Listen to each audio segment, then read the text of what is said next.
Earlier this month, we did a story about Congressman Brad Sherman, a Capitol hearing he was holding on terrorism, and the protest over that hearing by the Muslim Public Affairs Council. We talked to Salam Al-Marayati, Executive Director of MPAC, MPAC, about their protests, and we talked to the Congressman about why he wouldn't meet with MPAC about it. Well, tonight we've invited both Congressman Sherman and Salam Al-Marayati into our studio to talk about these issues a little more. All right, you wouldn't meet beforehand. Congressman, let me start with you. Why here, why now? Well, I'm certainly willing to meet with constituents as individuals, but the organization, MPAC, has a checkered history. Now, I know Mr. Al-Marayati has apologized in the past for his anti-Semitic comments, but it's now time for this organization to disown the Hattuth brothers. These brothers have allied themselves with and praised and defended the genocidal regime in Sudan.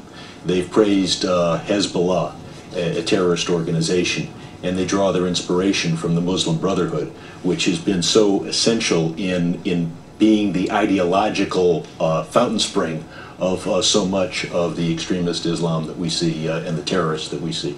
I think it's important that I gather information from so many Islamic groups that I do work with, and I didn't see it necessary to meet with the Muslim Public Affairs Council. So you have your meeting now. What would you like to say? Yeah, first of all, I think it's a shame that the congressman will not meet with people that he accuses with the allegations that he meets. I think that's a problem in our decision-making process today. Rather than resort to personal attacks against myself, my organization, Drs. Hassan and Marhatut, filled with inaccuracies, by the way, I think it's the job of every member of Congress to hear directly from them. And the denial of access really is an affront to our great institution in the House of Representatives. This is what happened to my organization. It was not a protest, by the way. We went to the office of the congressman to meet with his staff, and the Muslim constituents, as opposed to the Jewish and Christian constituents, were treated as second-class citizens. And again, it's filled with inaccuracies. He wouldn't meet with me, yet in 2006, the congressman gave me a certificate of special congressional recognition. So something has happened, I think, either incompetence or basically... Well, let me ask you... There may be some incompetence. Just a second, Congressman. Let me just ask you.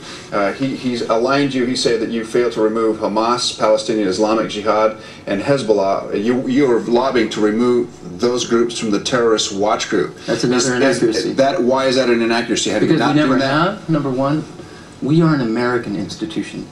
The doctors that the congressman alludes to are the ones that established the American Muslim identity, where we talk about home as where our grandchildren are going to be raised, not where our grandparents are buried.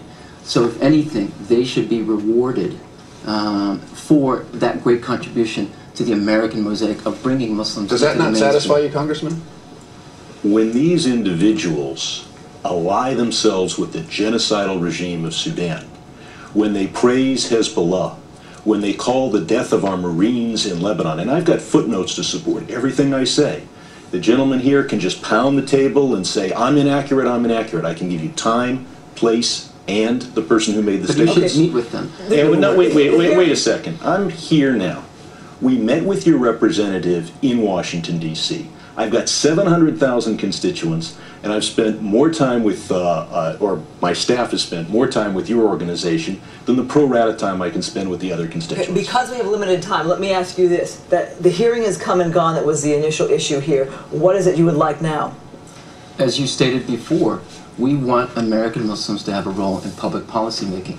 We want the double standards to end. The congressman has allegations against him that he supports a terrorist group called the Tamil Tigers. We're not going to prevent that from meeting with him. We should do away with allegations and do away with the double standards, and all of us meet at the table for the sake of America, for the sake of American interests. All his accusations about the Sudan and what's happening in the Middle East, that's Middle East politics. Let's deal with America, and that's what we should be. In your news release, you say that you want balance, that you wanted balance at that hearing, and in the witness panel. Why not have a balanced view, even though you may disagree with who they are? They were ultra-balanced. You see, we had a witness there who criticized the State Department, so we ought to have somebody there defending the State Department. We had two State Department officials Now, for us to turn to the State Department and say, you can't defend yourself, we've got MPAC, they want to defend you. So the State Department didn't ask MPAC to defend them. They had 2 witnesses, 1 critic. That's ultra-balanced. But I work with quite a number of Islamic organizations that are dedicated to the American dream. Name one mainstream Muslim organization. Well, we've got a mainstream Muslim organization. Why don't I mention a whole bunch? And the problem, Mr. The American Islamic Forum, the American Islamic Congress, the Center for Islamic Pluralism, the Center for Human Rights in Saudi Arabia. Okay, let me interrupt because we have about a minute left. None of them is mainstream.